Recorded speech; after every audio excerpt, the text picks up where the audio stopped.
Assalamualaikum warahmatullahi wabarakatuh. Saya Istiqomaroh, Kepala TK Cempaka Indah, Desa Dadi Tunggal, Kecamatan Ploso, Kabupaten Jombang.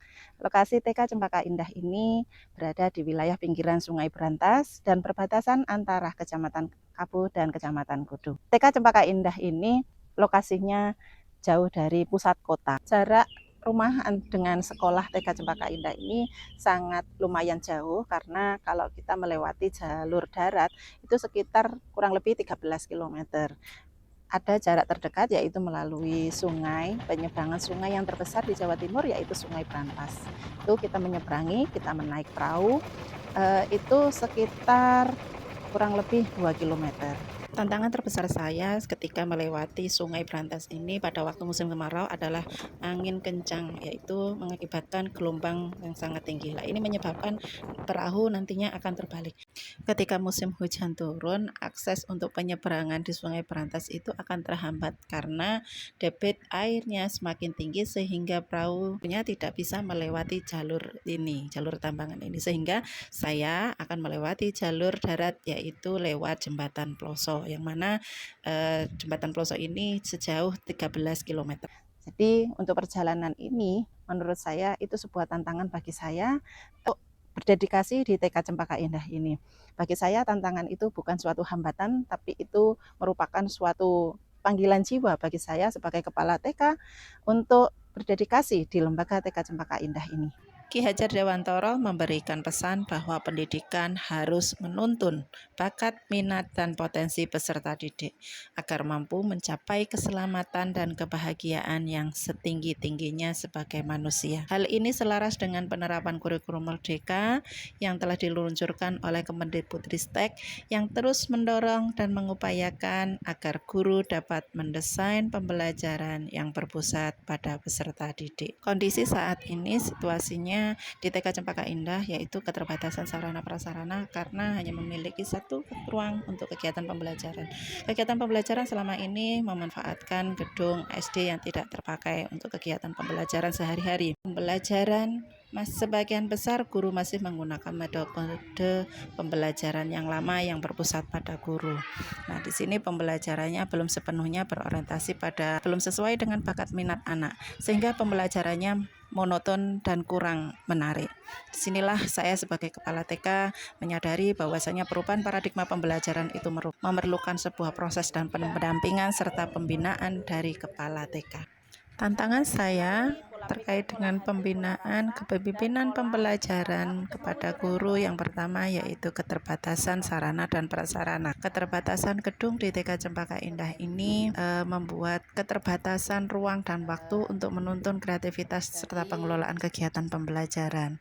Yang kedua yaitu tantangan saya dalam kepemimpinan pembelajaran yaitu guru-guru di sini masih enggan berubah karena mereka sudah merasa nyaman dengan pembelajaran yang selama ini yang sudah dilakukan dan belum memahami sepenuhnya terkait dengan prinsip pembelajaran yang berpusat kepada peserta didik, sehingga guru cenderung nyaman dengan metode lama yang sudah digunakan sehingga akibatnya kegiatan pembelajaran di kelas kurang menarik dan belum memenuhi kebutuhan perkembangan anak secara holistik. Aksi yang saya lakukan yang pertama yaitu mengajukan proposal gedung ke Dinas Pendidikan. Alhamdulillah tahun 2022 kami mendapatkan satu ruang kelas baru. Terkait dengan pembinaan kepemimpinan, yang pertama yang saya lakukan yaitu mengadakan pelatihan atau IHT (in-house training) tentang kurikulum merdeka. Kepala sekolah di sini mengadakan pelatihan internal bagi guru-guru TK Cempaka Indah. Pelatihan ini tidak hanya fokus pada metode pengajaran, tetapi juga pada penguatan karakter itu sendiri agar menjadi teladan bagi anak-anak. Yang kedua yaitu pendampingan dalam pengembangan perangkat pembelajaran. Kepala sekolah memotivasi serta mendampingi guru-guru dalam merancang perangkat pembelajaran yang lebih kreatif dan relevan yang berbasis proyek. Karena hal ini sejalan dengan kurikulum merdeka yang mana menekankan pembelajaran berbasis proyek untuk pengembangan kreativitas serta untuk mengembangkan proyek P5. Yang ketiga yaitu menciptakan budaya kolaborasi dan berbagai praktek baik pengetahuan. Kepala sekolah berkolaborasi dengan ibu pengawas dan guru. Di sini kepala sekolah membentuk komunitas belajar di satuan pendidikan, di mana komunitas ini yaitu guru-guru saling berbagi pengalaman serta berbagi tantangan yang dihadapi di kelas serta mencari solusi yang terkait dengan pembelajaran. Kepala sekolah juga berkolaborasi dengan pengawas ini untuk mendampingi setiap program-program sekolah yang sudah dibuat. Kepala sekolah sebagai fasilitator untuk menginspirasi, diskusi, serta memastikan setiap guru merasa dihargai.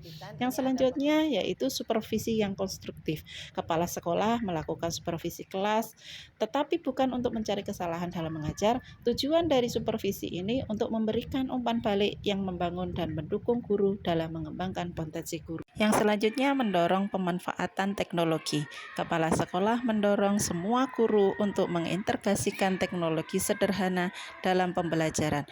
Pemanfaatan teknologi ini bisa dimulai dengan hal-hal yang mudah yang bisa diakses dan relevan dengan anak usia dini, seperti video pembelajaran, edukasi, pemanfaatan digital untuk administrasi guru, seperti pemanfaatan Google Drive untuk penyimpanan RPPH, dokumentasi anak, pemanfaatan dalam asesmen anak, serta pemanfaatan aplikasi Canva.